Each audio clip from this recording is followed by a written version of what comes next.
Molly McIntyre sat at the kitchen table, daydreaming about her Halloween costume. It would be a pink dress with a long, floaty skirt that would swirl when she turned and swish when she walked. There would be shiny silver stars on the skirt to match the stars in her crown. The top of the dress would be white.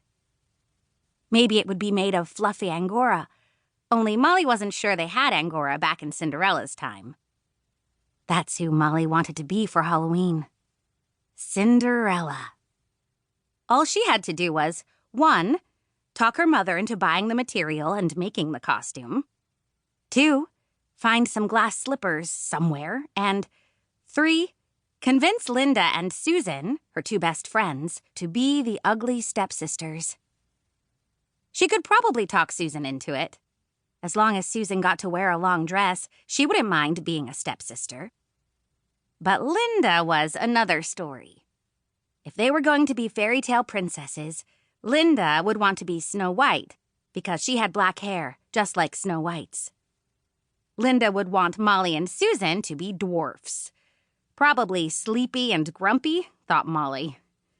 Well, Molly certainly felt like grumpy tonight. She looked at the clock. She had been sitting at the kitchen table for exactly 2 hours, 46 minutes, and 1, 2, 3 seconds. She had been sitting at the kitchen table, in fact, ever since 6 o'clock, when Mrs. Guilford, the housekeeper, called everyone to supper. Molly had smelled trouble as soon as she walked into the kitchen. It was a heavy, hot smell, kind of like the smell of dirty socks. She sat down and saw the odd orange heap on her plate. She made up her mind right away not to eat it. "What's this orange stuff?" she asked. Mrs. Guilford turned around and gave her what Molly's father used to call the Gladys Guilford glacial glare. "Polite children do not refer to food as stuff," said Mrs. Guilford.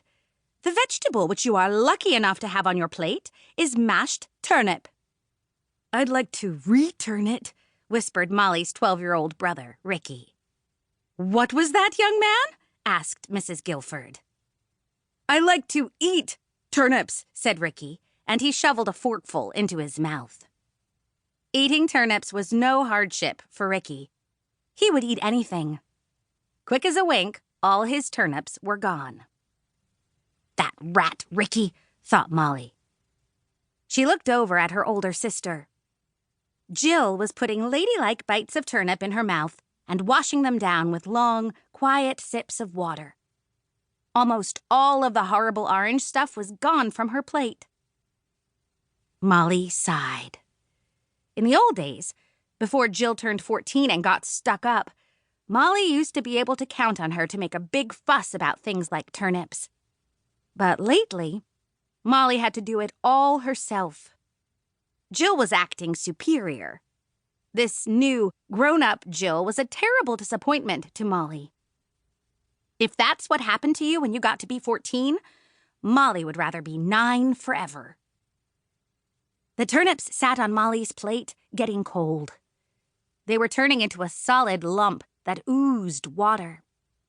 With her fork, Molly carefully pushed her meat and potatoes to a corner of her plate so that not a speck of turnip would touch them and ruin them.